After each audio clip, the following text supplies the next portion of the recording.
Hey everybody, Cindy A. Lewis here, and this is number 2 in our Christmas techniques.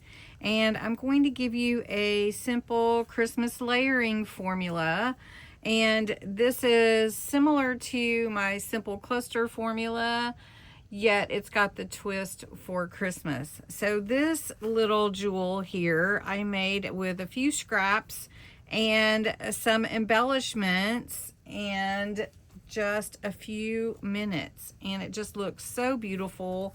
And I made it into a pocket. It doesn't have to be a cluster, doesn't have to be a background page. You can make it into anything.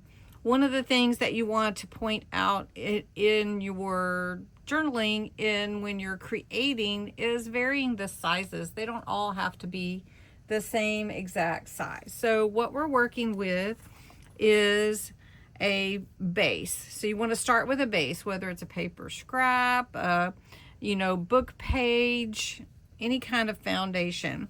Then you're going to add texture, which is your fabric, your torn paper, your cheesecloth, your lace, whatever you'd like to use for that. Then you want a star. And so like for this one, this piece right here, it really becomes the star of the piece. It's just some trim, and I just cut a little piece off. But then making this also a pocket, I can put a fun tag in there to add to that star. Then you want to tell the story. What is the story? And for this one, the story is about the season. It's about the Christmas season with the bells and the beautiful flower trim. And so whatever that story is you want, you can add labels and stamps and tickets, whatever you'd like to add. And then add the wonder. At the end, add the small embellishments like the charm and the trim here, or small embellishments, or add buttons or sparkle. You could add that too. So this is available on my Ko-Fi site, and I will make it free, so you can go and download it, and you'll have it in your back pocket to put with your craft stuff. So let's get busy. First one I want to make is with this beautiful Frosty the Snowman old vintage music. This was part of a kit that I got from Lena at Amore Fabrics, and that's on Etsy. And so I thought this could be my focal point. Frosty the Snowman can be my words, or I can use this Frosty the Snowman. Isn't it funny how it's 2 words? I don't know, I thought that was funny. Anyway, so I'm going to use the music as my background. We're going to do a base page, like a page that could be added to my journal. So I'm going to cut this out, and then we're going to put it together. Okay, I've cut my paper. It is about 7 inches almost, and it's about 5 inches wide. Cut out Frosty, and he just is a little bit big, but that is actually okay. Then I inked around the edges to give it a vintage look.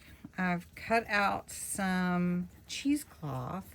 I do want to try to see through it, so that's why I chose the cheesecloth, because I want to be able to see the music, at least an idea of it.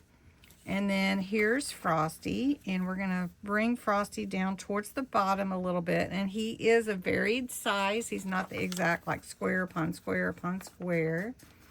And such a pretty background piece. And he will be an awesome focal piece too. So the background is the music, and Frosty's on the top. I'm going to use some extra chunky glitter paste. I just want to give Frosty a little glitter, and this is a really fun glitter. I just want to give Frosty some sparkle. I love sparkle. And here we go. And look at that. And I don't want to cover the whole thing. I wanted to give a little sparkle. I think Frosty has to have sparkle. Okay, so we're going to close that up. And then I wanted to put Frosty the Snowman at the top. And then we're going to add a little bit of color. So we're going to put Frosty the Snowman right here at the very top. And that's where the music is also. I want to make sure that this is glued down here.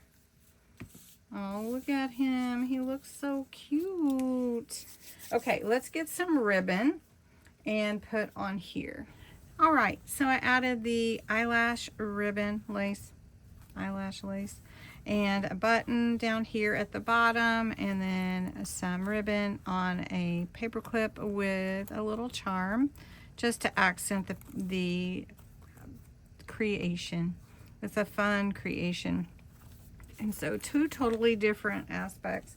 And then another thing you could do is just take an old book page.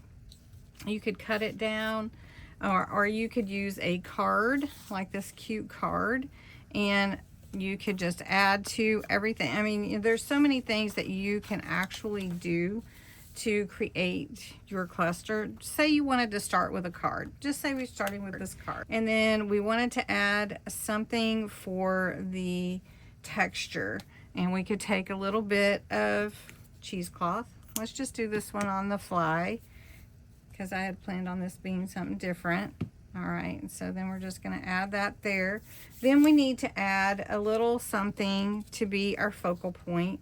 And I have this deer sticker, and it's super cute. And then we have some lace, we have some rickrack. I actually like this one to go with this card. It's got the green polka dots on it, so we'll put that at the bottom here and add that. That's so cute. And then we've got holidays, and so we'll just add this to be our word, and we'll just put that on right here. And then honestly, that could be it, or you could add you know, like a little something up here, a little charm, or you could add some ribbon. You could, whatever you'd like to do. So this just kind of follows the same formula. If you like, you have your background, you have your texture, you have your star, you tell the story, and then you add a little wonder. So the little rickrack is our wonder on this one. So these are just really fun ways to add your pages and put them together to give you some ways to think about layering. And this layering formula is here to help you. So I hope you have a wonderful time. Which one's your favorite? And let me know in the comments below. And I hope that you have a wonderful day. And I will talk to you again soon. Bye-bye.